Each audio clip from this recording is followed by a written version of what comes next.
It made barely a blip in theaters this summer. If you blinked, you missed it. But it's got some big names behind it. Ben Affleck is the star. It was written and directed by Robert Rodriguez, and now you can stream it on Peacock. Let's talk about Hypnotic.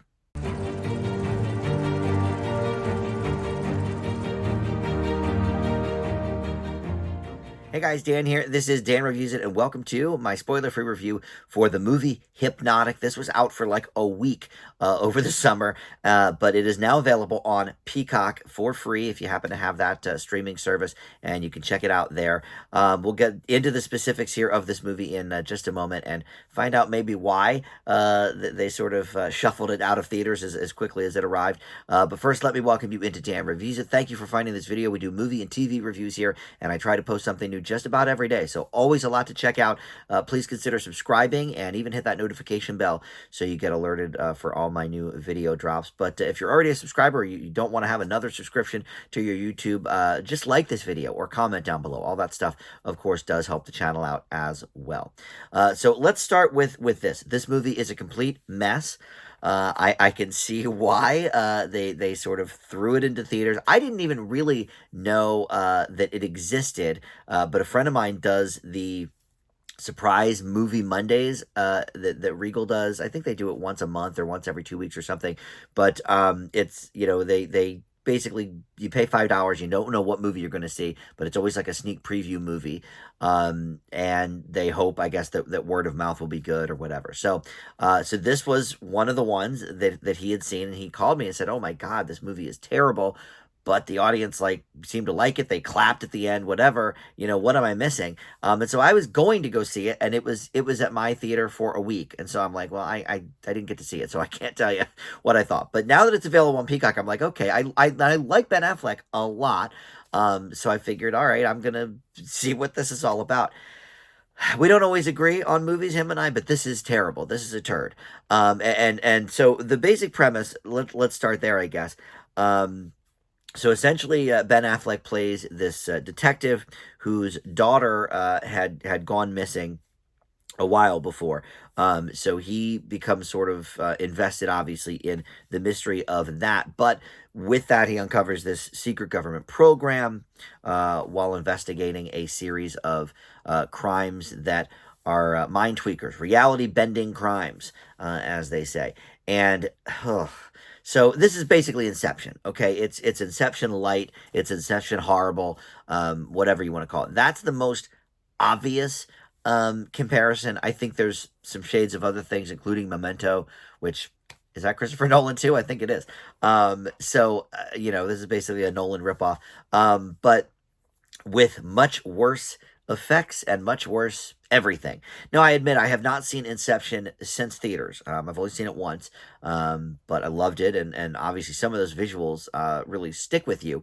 And here they're trying similar things. The things are moving, and he keeps going back into this. Instead of a dreamlike state of Inception, this is a hypnosis state, and he's attempting to catch these people on the crime spree, but also figure out what happened to his missing daughter, which, by the way, and this is, apropos of nothing, but I also just watched Five Nights at Freddy's, and not that this is copying that, because I think this was probably written first, but in that, the main character, played by Josh Hutcherson, goes into this dream state every night to try and figure out what happened to his missing brother who got abducted when he was a kid. So I just watched a movie where that was sort of a major plot point, and even that, even as silly, kind of as Five Nights at Freddy's is, even that was done way better than this.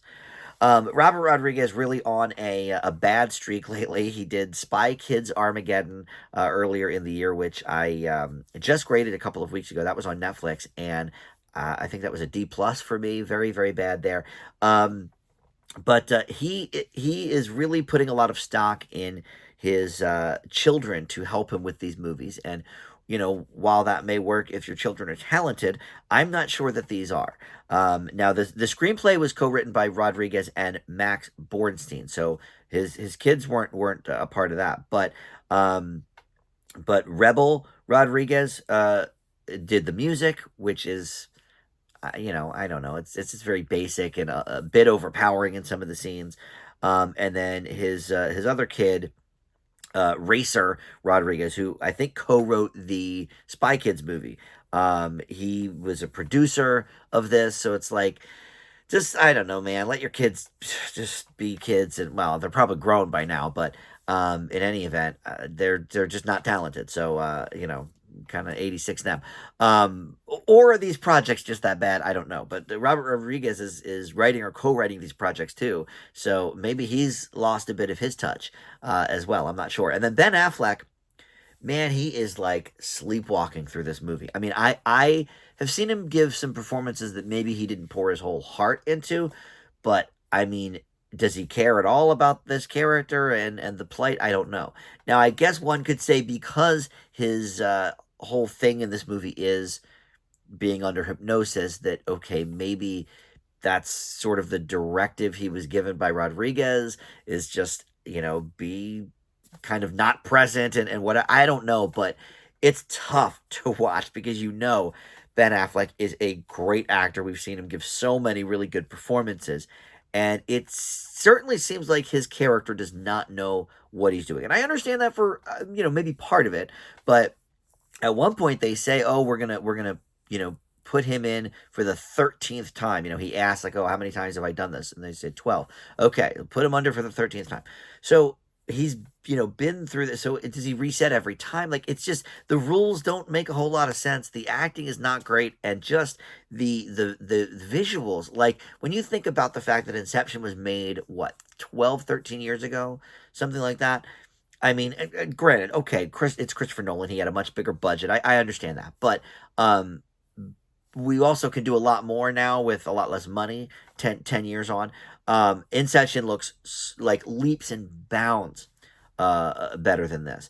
Even, look, and I watched it, on a small screen. I watched it on Peacock. It's not like I saw it at the theater, but I think the flaws would be even more present in the theater. So look, I can see why this came and went at the box office.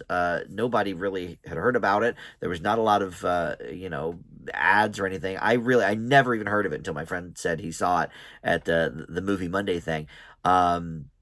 So I'm glad I didn't go see it in the theater or waste my time there.